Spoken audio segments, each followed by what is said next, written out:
kai vadina tariamai žurnalistais ir kitaip. Taip, kai yra įžeidinėjami ir mes tikrai šito, jau tai yra paskutinis lašas, mes dabar aš tiesiog papasakosiu, ką mes darysim ir kaip mes darysim su šito visą šmeižto kompaniją.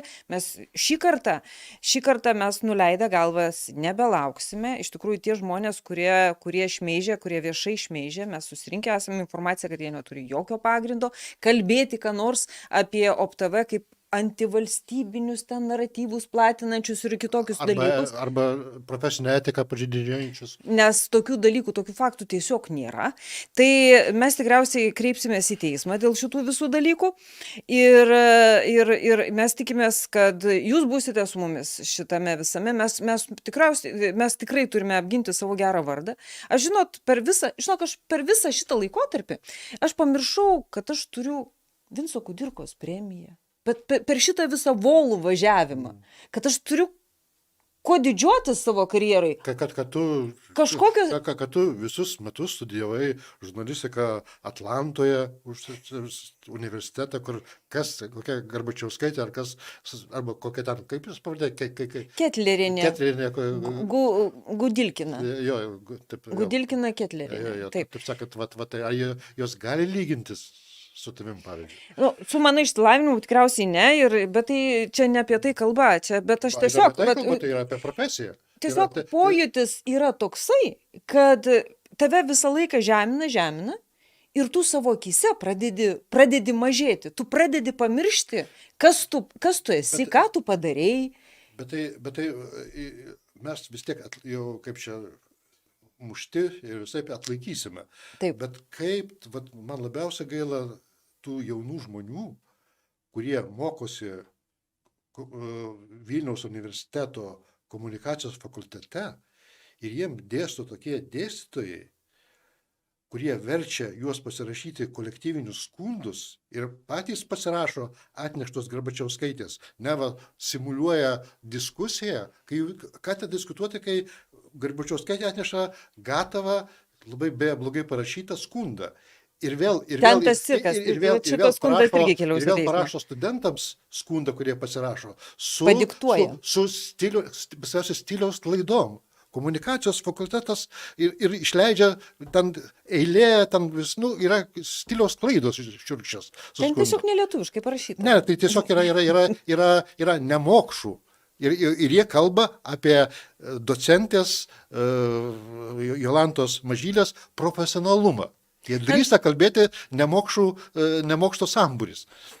Tai ir ten yra daugybė, aš jau įrašiau neiškentusi tokį ilgą video, kur daugiau pateikiau, kur ten galima tiesiog daugiau tų įrašų ir ten galima pamatyti, kaip tas skundas studentų diktuojamas. Aš jau šiandien surašiau laišką tai pačiai dekaniai, su kuria mes kartu dirbom, tam pačiam komunikacijos fakultete, buvom jaunas dėstytojas, mūsų abidvi rinkdavo studentai, tų laikų studentai, mylimiausiam dėstytojam ir taip toliau. Aš jai parašiau ilgą laišką apie tai, ką jinai išdarinėja. Ką šitas komunikacijos fakultetas išdarinėjo su žurnalistų rengimu. Jeigu tu įsivaizduok verslo žurnalistiką, jiems dėsto Igničio atstovas spaudai. Lobistas. Ką lobistas gali išmokyti žurnalistą, kurio pareiga yra rašyti tiesą ir objektyvę tiesą, išmokti. Ir tave moko lobistas, kas yra tiesa. Tai kaip nuo šito reikia pradėti? Ir čia yra iš tikrųjų baisi gėda, tai kas vyksta ir ne veltui tarptautiniai ekspertai šitų programų neakredituoja daugiau negu minimaliam laikui. Kuo pavirto mūsų Vilniaus universitetas ir jo autonomija, kuri buvo net nuo viduramžių puoselėjama, didžiuojamasi universiteto autonomija, akademinė laisvė, taip toliau, studentų laisvė, kuris visą būdavo. Ir studentai būdavo visą laiką... Studentai laisviausi žmonės. Laisviausi žmonės ir labiausiai. Nors iš tikrųjų, man tai, kas vyksta su docente Mažylė, tokia yra mini susidorojimo su tokiu Petersonu, kuris Kanados universitete, kada studentai puldinėjo... Irgi siūndo. Tas metodas tas pats. Tas pats lygiai taip pat ir jisai buvo lygiai taip pat laikinai prapuolęs ir grįžo su didesnė jėga. Kągi, dar vienas momentas, aš kadangi jau kunigo nedrįsau klausti, bet jisai savo interviu irgi mini Antaną Terlecką, kad jisai norėjo pacituoti Seime, atsimdamas tą apdovanojimą, pacituoti Antaną Terlecką. Ir man akise stovi ta tokia dar viena sovietinė tokia, nežinau, pasalūniška tokia tradicija atsirandanti. Taigi Antanas Terleckas buvo visą laiką opozicijoje. Ir opozicijoje tiem žmonėm, kurie po to šliaužė, kai jisai numirė, kai jisai negalėjo pasakyti jiems ne, jie šliaužė voromis jo laidoti. Aš jau galvoju, kad disidentams reikia pradėti rašyti testamentus su sąrašu žmonių, kurių nereikėtų įleidinėti į tas Ne, taigi čia tendencija. Tai kasgi privatizavo politinių kalinių, tremtinių visą sąjungą, visą kitą, kas juos suvirškino ir pasipušė jų tremtinys numeris 1. Jų visa šlove, tu sakant. Taip. Tai tie dalykai, jie pirmoji kartoje mes galvom taip greitai, o mes staiga stovim prieš jaunus žmonės, kurie jie net neprisimena. O aš tai, ką aš klausiausi, dėl ko man širpu buvo mažylės tie svarstymai klausyti. Mane taip svarstė jaunimo komitetuose. Mane taip svarstė. Taip, kaip jie. Tais pačiais tekstais. Tai aš irgi nedrįsau ir Roberto Grigo kunigo priminti ir paklausė sutapimai, kai dar sovietiniai, dar jau pati agonija, 1987 metai, Nijolė Sadūnaitė, Terlecko, Roberto Grigo ir kitų mitingas prie Adomo Mickevičiaus paminklo. Taip. Ir kuo jisai baigėsi? Pasmerkimais va šitais. Taip, kadangi jau buvo agonija, jau Gorbačiovo perestroika ir glasnost ir demokratizacija, jau nesodino į kalėjimą, bet visus, tai sakant, pradėjo lygiai darbo kolektyvuose. Tai mūsų kolega Vidmantą Valiušaitį, lygiai taip pat, mums puikiai pažįstama jaunimo teatre, kuris dirbo scenos darbininku, Vytautą Bogužį, atsistoja, taip sakant, smerkė ir daužė, taip sakant, bet lygiai vienas prie vieno, dabar jau nepriklausoma Lietuvoje po 34-5 metų, lygiai tas pats mūsų nepriklausomam Lietuvoje Vilniaus universitete komunikacijos fakultete, kur turi ruošti nepriklausomus žurnalistus. Tai aš dabar tau paskaitysiu, kalbant apie šitos jaunuosius žurnalistus, kurie dalyvauja, viena iš tų smerkėjų žurnalistė, 4. kursė, dabar yra tų studentų sąjungos prezidentė.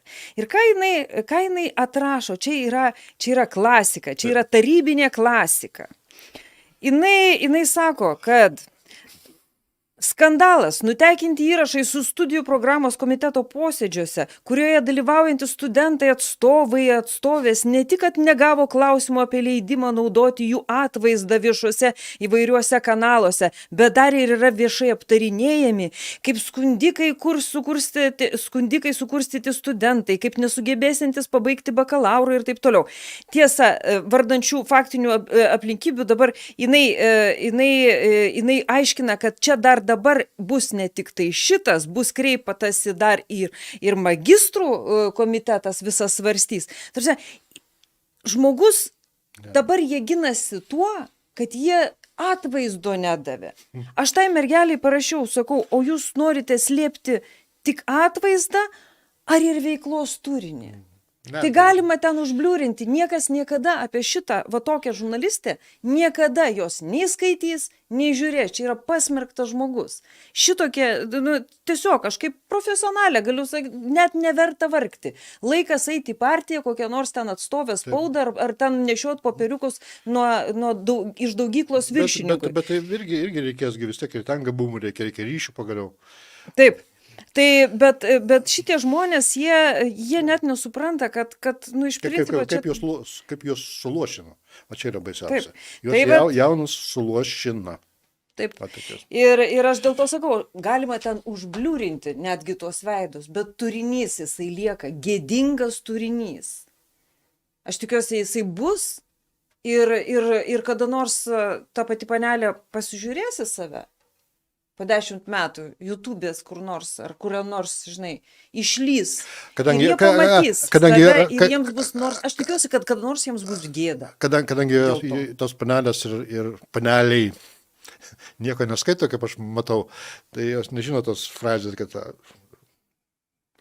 Bulgakovo rankraščiai nedega. Tai va šitas rankraštis, Čia yra tas rankraštis, kuris tikrai nesudegs. kuris nesudegs. Ai, tiesa, jo, čia rusų negalime cituoti. Dar pasakyk, va, žiūrėkit. Čia klaida bus. Čia už tai apsvarstys Partkome. Jo. Ja, nes ten dar vienas tas momentas yra, kad kada Garbačiauskaitė apie partiją kalba vienaskaitą. Taip. Čia yra gerai. Pluralistiniai visuomeniai apie partiją vienaskaitą.